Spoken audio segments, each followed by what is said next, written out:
Привет, друзья! Сегодня мы говорим о подозрениях, что у вас сломался двигатель, но эти подозрения могут быть ошибочными. И вот надо мной сейчас висит автомобиль, который приехал именно с такой проблемой.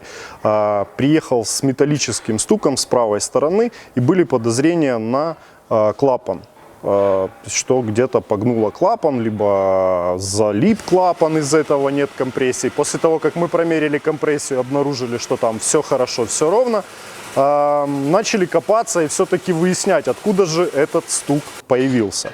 Для нас это было реально находкой, удивлением, так как это не очень частая проблема, но она случается, и мы поняли, что с этим можно столкнуться и довольно часто. Выходит из строя вот здесь вот такая вот штуковина есть, называется шкив коленвала. Вот она. А здесь внутри у него есть резиновый демпфер, который отслаивается, и из-за этого шкив чуть-чуть деформируется и начинает тереть об защиту. Выглядит это вот так. Вот это защита. Вот наш шкив. Вот наш демпфер, то есть это вот такая вот резинка, которая гасит колебания, которые могут передаваться на коленвал двигателя, который от ремня ГРМ. То есть собрано это было вот так. И когда вращался этот шкив, был такое металлическое было клацание. Поэтому мы его демонтировали, установили новый, и проблема ушла. Так вот. С таким можно столкнуться на следующих автомобилях.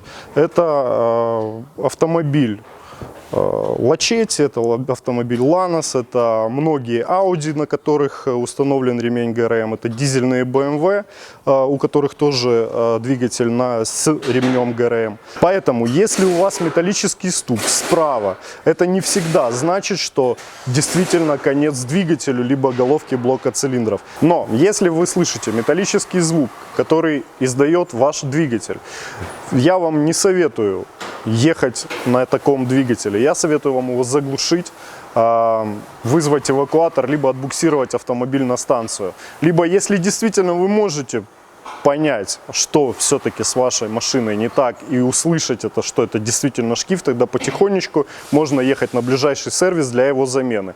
И именно на этом могут поймать вас жулики, которым вы редко не попадаются, но все же вы можете попасть на такую станцию, где вам скажут: да, у вас двигатель, все, мы его чиним, выставят вам космический счет, поменяют вам деталь, которая будет стоить 1000 гривен, а вы заплатите 20, к примеру, и на вас просто заработают. Я думаю, что ролик был вам полезен. На этом все. Всем пока. Подписывайтесь на наш канал, ставьте пальцы вверх.